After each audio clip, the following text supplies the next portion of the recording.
दोस्तों नमस्कार। कानूनी बात बताने वाले मेरे YouTube चैनल में आपका स्वागत है। आज का विषय 2024 के महाराष्ट्र के जो चुनाव हुए हैं, विधानसभा के चुनाव, उसमें उसका जो निष्कर्ष है, उसमें क्या निष्कर्ष है कि विरोधी पक्ष का नेता इस बार नहीं होगा। क्यों नहीं होगा, इसके बारे में आज वीडियो में आज जानकारी लेने वाले। पहली बात, विपक्ष का नेता सबसे बड़ा राजनीतिक दल का संसदीय अध्यक्ष होता है, जो सरकार में नहीं होता है, और उक्त राजनीतिक दल के पास उस जो सदन है, उस सदन के कुल सीटों का कम से कम 10% संख्या बल होता है।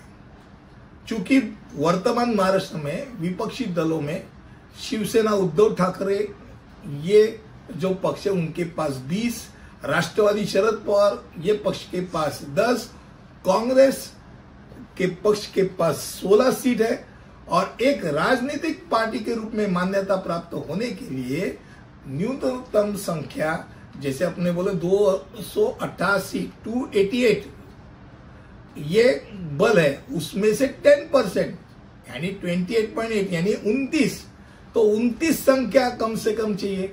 इसलिए महाराष्ट्र में कोई आधिकारिक लीडर ऑफ अपोजिशन हो ही नहीं सकता, क्योंकि उसको मान्यता प्राप्त पार्टी होनी चाहिए, और मान्यता प्राप्त पार्टी नहीं हो सकती क्योंकि उक्त संख्या बल उनके पास नहीं। दोनों सदन, यानी पहली बात ये कि संख्या बल कितना चाहिए ये तो बताया।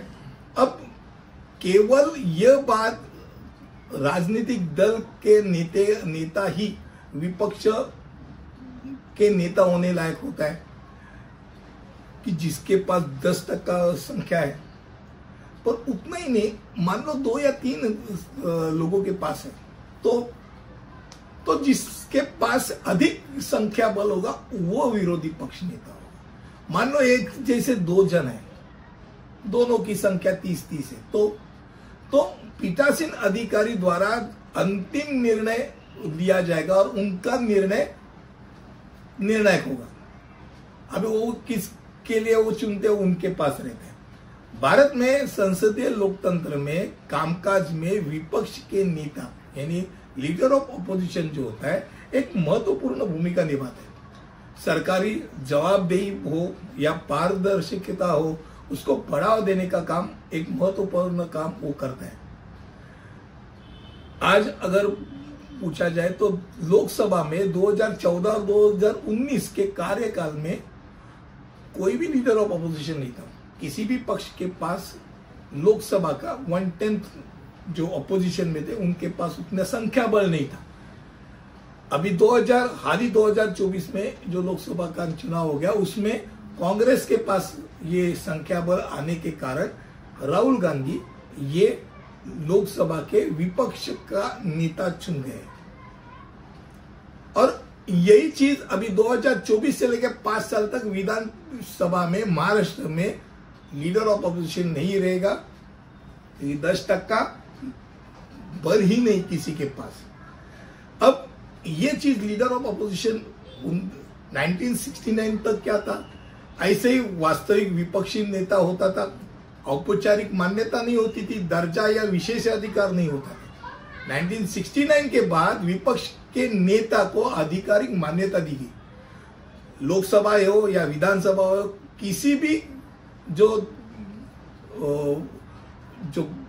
चीज होती है, उस चीज के 10% यानी वो जो संगठन होता है उसका 10% संख्या जो पक्ष के पास होता है, जो मान्यता प्राप्त होता है, उससे वो चुना जा सकता है।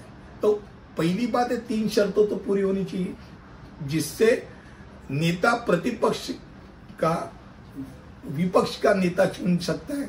उसमें से एक बात होती है कि वो सदन का सदस्य होना चाहिए। भाई बाहर वाला नहीं चलेगा, वो सदन का सदस्य चाहिए। फिर सरकार के विरोध में वो सबसे अधिक संख्या बल वाला पार्टी का सदस्य चाहिए। और सब अहम बात, वो अध्यक्ष द्वारा मान्यता प्राप्त पार्टी का होना चाहिए, यानी 10% सीटें जिसके पास है ऐसे ही पार्टी का होना चाहिए।